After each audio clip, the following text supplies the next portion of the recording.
misdefining and misunderstanding our priorities. And we have to be very honest with ourselves. I'm an economist, and I always talk economics, and we look at the numbers, and we look at poverty.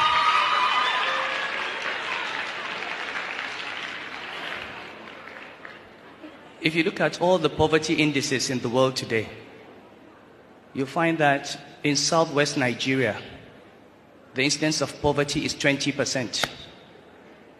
In the northwest, it is 80%.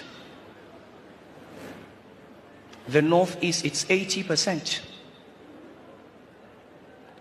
Why is it that the poorest parts of this country are the Muslim parts?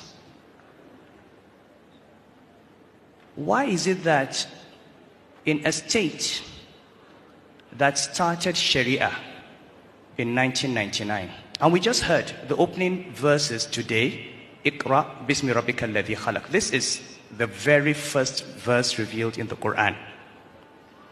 How come that the state that started Sharia is not the one that is the most educated state? In fact, how come that in that state in 2017, only 24 children got 5 credits in secondary school?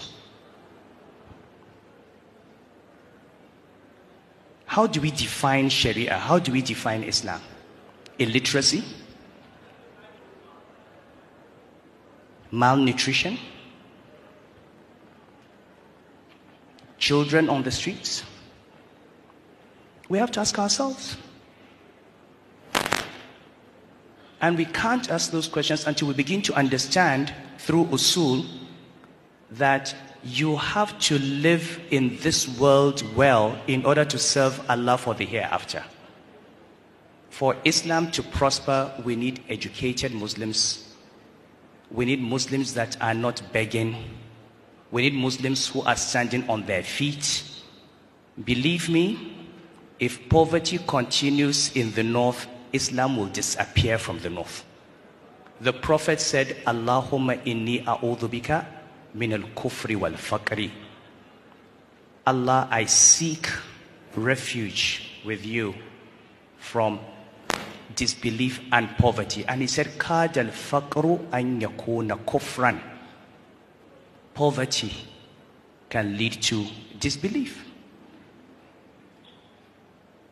These children that we see as al-majiris and we laugh at them and we treat them as victims, somebody will just come and pick them up, put them in a school, give them medical care, and convert them to another religion.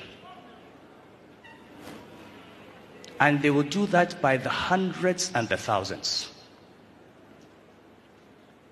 So, what we see on the street is a product of bad economic policies and wrong priorities. These children are not criminals, they are victims.